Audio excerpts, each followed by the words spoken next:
옛날에 애동제자가 신상 원부를 바로 안 모시던 이유가 있었습니다. 과부하가 걸리는 겁니다. 예를 들어서 60kg의 몸무게 사람이 2톤 넘어가는 큰 중량의 짐을 머리에, 어깨, 등, 허리로 짊어지려 하는데 그게 어디 되겠습니까? 짊어지지 못할 뿐더러 사람의 몸은 무거운 짐에 눌려서 반드시 다치거나 위급한 상황을 초래하게 될 겁니다. 시간 지나면 지날수록 더더욱 악화되지요. 애동제자가 백두산 산신령님 신상을 모셨는데 산왕 대신 자체에 대하여 영통이 덜 되었고 팔도 각산에 있는 특유의 원력을 모르며 산신께 인사드리는데 옥수를 새로 올려야 하는지 몇 그릇을 올리는지 절할 때는 어떻게 해야 하는지 그냥 큰절하는 식으로 진행하면 되는지 어떤 경전 경문으로 문을 열어야 하는지 의문이 생기며 부담이 들어 결국 자신의 정기가 눌리게 되고 자신의 혼신에서 생진이 빠져나갑니다.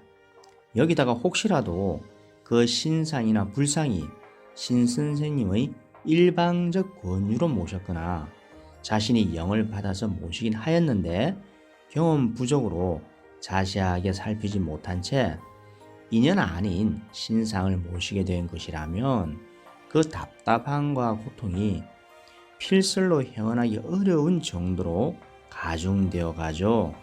10년 전에 어느 애동제자가 찾아와서 막혀서 답답하고 앞이 보이질 않아 괴롭다는 하소연에 그 애동제자의 신당을 가보았는데 팔이 7개 달린 천수천한 관세음보살을 모시고 있었습니다.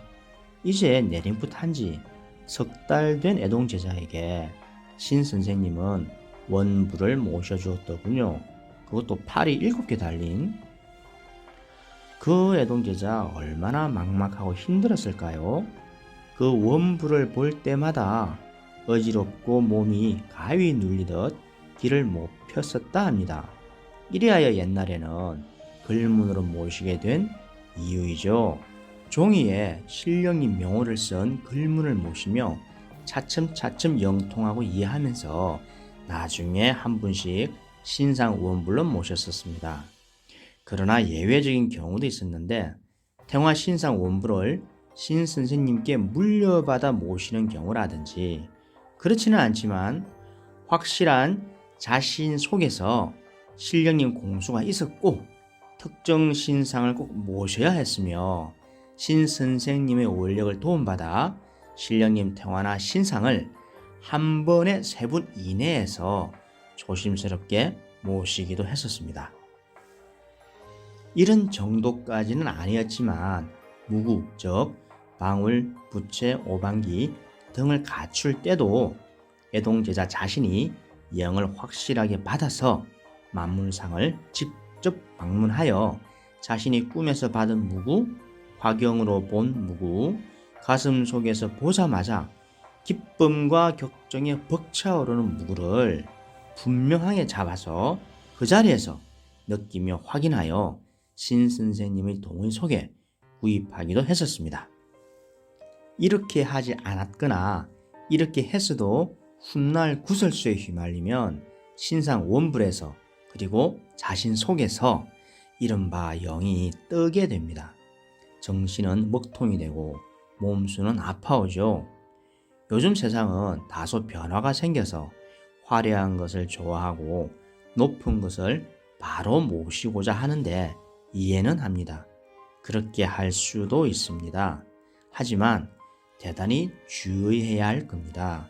자신의 역량도 넓혀야 합니다. 더욱 뼈를 깎는 고통을 달게 받아들이며 자신의 부족함과 업장을 인정하면서 기도하고 수도하며 자신부터 혁신해 나가야 하겠죠. 작은 화분에 금옥을 심을 수 없지 않겠습니까? 화분은 작은데 큰 나무가 심으실까요?